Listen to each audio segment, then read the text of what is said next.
This channel does not promote any violent, harmful, or illegal activities. All content provided by this channel is meant for an educational purpose only. Top quality और consistent performance के लिए सिर्फ silver pump नाम याद रखना।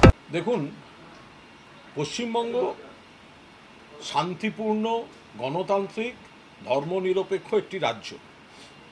কোনোভাবে এই রাজ্যে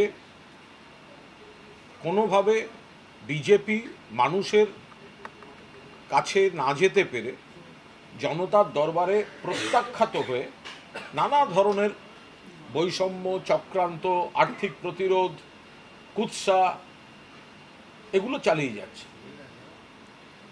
টাকা বন্ধ, কুৎসা, সেন্ট্রাল এজেন্সি ইত্যাদি।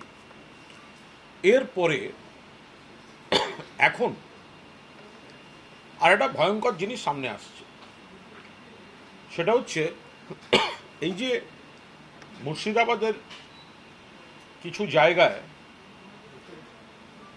অপ্রীতিকর ঘটনা ঘটেছে। আমরা খুব স্পষ্টভাবে বলেছি যে কেন্দ্রীয় সরকার যেভাবে ওয়াকফ বিল একাংশের মানুষকে আঘাত দিয়ে তারা জোর করে পাস করিয়েছে, আমরা নিশ্চিতভাবে তৃণমূল কংগ্রেস তার বিরুদ্ধে লড়াই করেছে, সংসদে লড়াই করেছে, লোকসভায়, রাজ্যসভায়। এখনও মানুষের কাছে বিষয়টি নিয়ে যাচ্ছে এবং মমতা বন্দ্যোপাধ্যায় মাননীয় মুখ্যমন্ত্রী বারবার বলেছেন যে এই বিলের যেগুলো ক্ষতিকারক উদ্দেশ্য প্রণোদিত দিক সেটা বাংলায় প্রয়োগ হবে না। তা সত্ত্বেও কিছু অশান্তি হয়েছে। যারা বিক্ষোভ করছেন আমরা তাদের খুব স্পষ্টভাবে বলেছি, 16 তারিখ মমতা বন্দ্যোপাধ্যায় এ নিয়ে বৈঠকও করবেন। আমরা খুব স্পষ্টভাবে বলছি আপনাদের আপত্তি, প্রতিবাদ, স্লোগান গণতান্ত্রিক পদ্ধতিতে হোক, কিন্তু প্রতিবাদের নামে কোনো উগ্রতা, এমন কোনো আচরণ যাতে অশান্তি হয় সেটা করবেন না। মানুষের অসুবিধা, মানুষের বিরূপ প্রতিক্রিয়া, সবচেয়ে বড় কথা বিজেপির পাতা ফাঁদে পা দেয়া হচ্ছে, এটা করবেন না।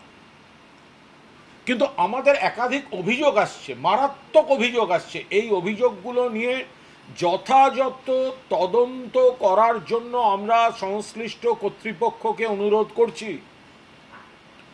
যে জায়গাগুলিতে মানুষ যেটা গণতান্ত্রিক প্রতিবাদ জানাচ্ছেন, মিটিং মিছিল, সেগুলো নিয়ে আমরা কোনো আলাদা করে বলছি না, কিন্তু যেখানে হিংসাত্মক ঘটনা কিছু ঘটেছে, একটা অভিযোগ আসছে যে বিএসএফ এর একাংশের সহযোগিতায় সীমান্ত থেকে কিছু আপত্তিকর হামলাকারীকে ঢুকিয়ে বাংলাকে বদনাম করার জন্য, ইস্যু করার জন্য, প্ররোচনা দেওয়ার জন্য এই গণ্ডগোল করানো হয়েছে। যে মুখগুলো গণ্ডগোল করেছে তাদের মূল পাণ্ডাদের এলাকার মানুষ চিনতে পারছে না।